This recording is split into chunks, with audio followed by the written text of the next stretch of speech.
চাকরির পরীক্ষায় আসা একটি অঙ্ক।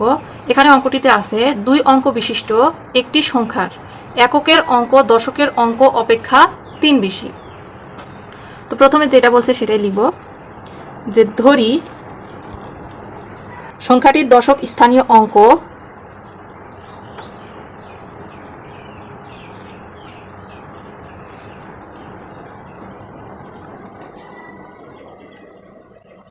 x।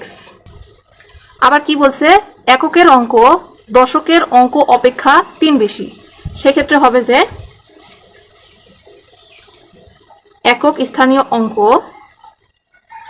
x plus 3। অতএব সংখ্যাটি আমরা কি জানি, দশক স্থানীয় অঙ্কের সঙ্গে কি হয়, 10 গুণ হয়। তাহলে হবে 10x প্লাস একক স্থানীয় অঙ্কের সাথে 1 গুণ হয়, তাহলে x প্লাস 3 যা আছে তাই, x প্লাস 3 ইকুয়াল 10x আর x যোগ করলে হবে 11x প্লাস 3। প্রশ্ন মতে এখানে কি বলছে, যে সংখ্যাটি অঙ্কদ্বয়ের সমষ্টি 3 গুণ অপেক্ষা 4 বেশি। সংখ্যাটি কত? তাহলে প্রশ্ন মতে সংখ্যাটা যা আছে তাই লিখব, 11x প্লাস 3 ইকুয়াল অঙ্কদ্বয়ের সমষ্টির 3 গুণ। তাহলে 3 গুণ, আর অঙ্কদ্বয় ছিল কি, একটা ছিল x আর একটা ছিল x প্লাস 3। 3 গুণ অপেক্ষা 4 বেশি, তাহলে হবে প্লাস 4। এখন সমাধান করব, 11x plus 3 equal 3 into 2x plus 3 plus 4।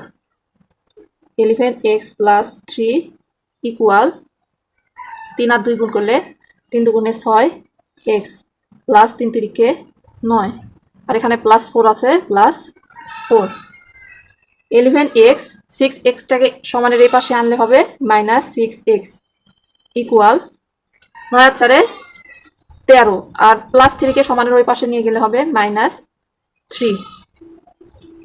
তাহলে এখানে হচ্ছে 5x। 11x থেকে 6x বাদ দিলে 5x ইকুয়াল 13 থেকে মাইনাস 3 করলে 10, x ইকুয়াল 10/5। অতএব x সমান 5 দুগুণে 10, তাহলে হবে x ইকুয়াল 2। অতএব সংখ্যাটি, এখানে সংখ্যাটি কি বের হয়েছিল, 11x প্লাস 3, তাহলে 11 ইন্টু x এর মান হচ্ছে 2 প্লাস 3, 11 দুগুণে 22, 22 আর 3 যোগ করলে 25, অর্থাৎ অ্যান্সার 25।